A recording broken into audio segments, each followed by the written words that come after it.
Hey, what's up, guys? Imran here, Monster Gadgets. I hope you're all having a wonderful day wherever you might be. Thank you so much for joining me. Today's video, we are talking about valet mode and what that means for your car. How does it work? What are some of the features that are locked so people can't access your personal information or settings and things like that? So let's go ahead and dive into it.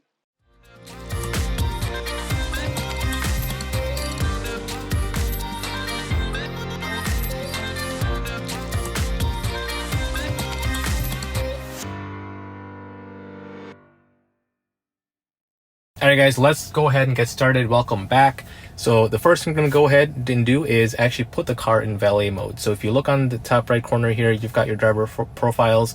And if you click on the driver profile, you'll have whatever names and driver profiles you have set up. For me, I've got it right there. My name is Mani, which is my nickname. And then I've got my easy entry set up. So that way the car basically goes into that mode right there. Oh wow, that was not planned at all. But easy entry, basically I have it set to where the steering wheel goes up, my car seat goes back, easy entry and easy exit. That allows me to do that.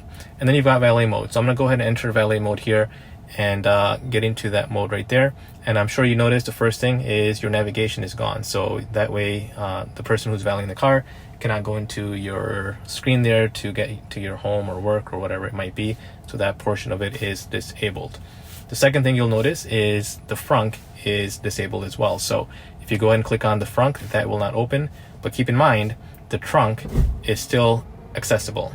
So if you have anything that's valuable and you're going to go ahead and valet the car, make sure you either put it in the frunk or you put it in the glove box. Do not put it in the trunk because they will be able to access your trunk. Speaking of glove box, for me, I do have a pin set up. So if I go into my menu here, I do have the option of glove box. And if I click on here, it's going to go ahead and tell me to go ahead and put a pin number in.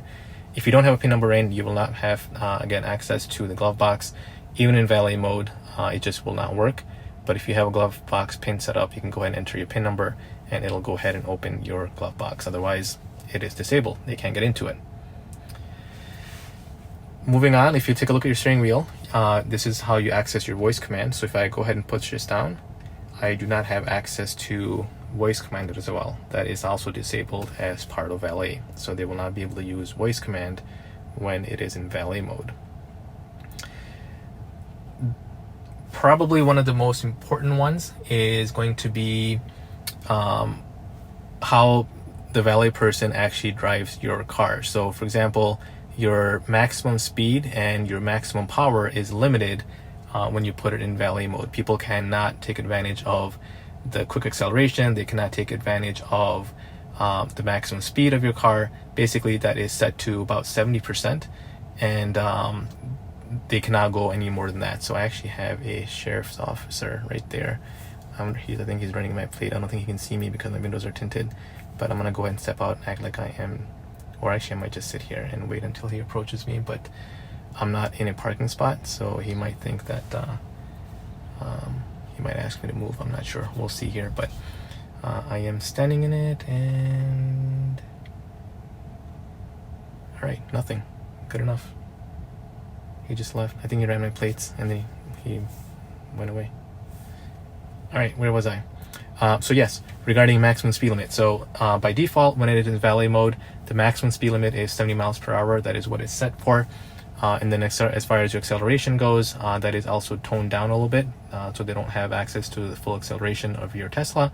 What I personally would recommend is you do two things. Once you're in valet mode, go ahead and go into your app, go under controls, and then you can actually set a maximum speed limit that you want. Be careful about what you set that to be, because depending on where you're at, if the speed limit in that area, let's just say it's 50 or 55 miles per hour, and you put the maximum speed limit of 30, you're probably going to put that person in danger and probably obstruct traffic. So I would advise against that. But if you are in an area where the speed limit is, like, for example, 55 or 50, and you set it to that maximum speed limit, that way they can't go any faster than that. That would probably be the safer route to go. But you do have control over that in your Tesla app, so you can go ahead and do that. Another thing that is disabled is HomeLink. So if you have HomeLink set up on your Tesla, which the older Tesla Model 3s actually had it installed, it came through the factory that way. The newer ones do not, but if you do have that additional option installed, which is $325 through Tesla, HomeLink is also disabled. So for example, if you are kind of going out for dinner or a date or whatever, maybe near your home, and your fear is that person might come back, with the car to your home or something. Well, they will not be able to access your garage because HomeLink will be disabled. So you don't have to worry about that. That would actually be very creepy if someone tried to do that to you. But I guess as a safety measure, HomeLink would be disabled on here, so they would not be able to get into your garage or your home for that matter.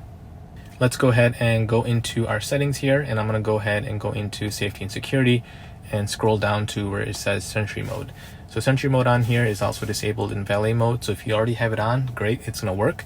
It's just they will not be able to access Sentry Mode and toggle it on or off. So that is also disabled in valet mode, which of course is great. That way your car, if you do have it enabled, the car continues to record what it needs to record and pretty much do its job, and the valet individual cannot turn that off. All right, let's talk a little bit about what do you do after you pull up to the spot where you're gonna valet, put it in valet mode. What are the next steps? Well, you basically walk away from the car like you would normally, except what you wanna do is you wanna make sure that you've got your Tesla key card. You don't have to do anything special as far as setting up profiles or doing anything with the Tesla card, but you wanna make sure that once you put it in valet mode and you step away, which most people use their phones as their key, you wanna go ahead and give this to the valet person so that way they can go ahead and access the car by putting it on the pillar here from the outside, and of course putting it in the center console here to access and use this key to drive the car around. What I would personally recommend is on Amazon, I'll go ahead and put in the description below as far as the links go, they sell little sleeves for these with key holders or key rings. That way your key actually does not get lost. I would highly recommend that you do that. Not only will it protect your key, but also obviously it prevents them from losing it. They can go ahead and put their tags on like they do when they valet as far as the numbers go, so it's easily traceable, trackable, and things like that. They're pretty cheap. I think they're like $4 or $5 or $7 on Amazon. So I would definitely recommend that you pick those up if you're gonna go ahead and valet. But again, you pull up to a valet spot, put it in valet mode, step out of the car, give them this key card, and you basically go about your way and let the car and valet person do their thing. All right, guys, that's it for this valet video. Let me know in the comment section below what you think of valet mode, as well as your comfort level in valeting your car, especially the Tesla. If you feel comfortable doing it, would you do it, not do it? Let me know in the comment section below. But again, hopefully you guys enjoyed this video. If you did, make sure you give me a big thumbs up. Subscribe to my channel if you haven't already, and I will see you guys next time. Goodbye.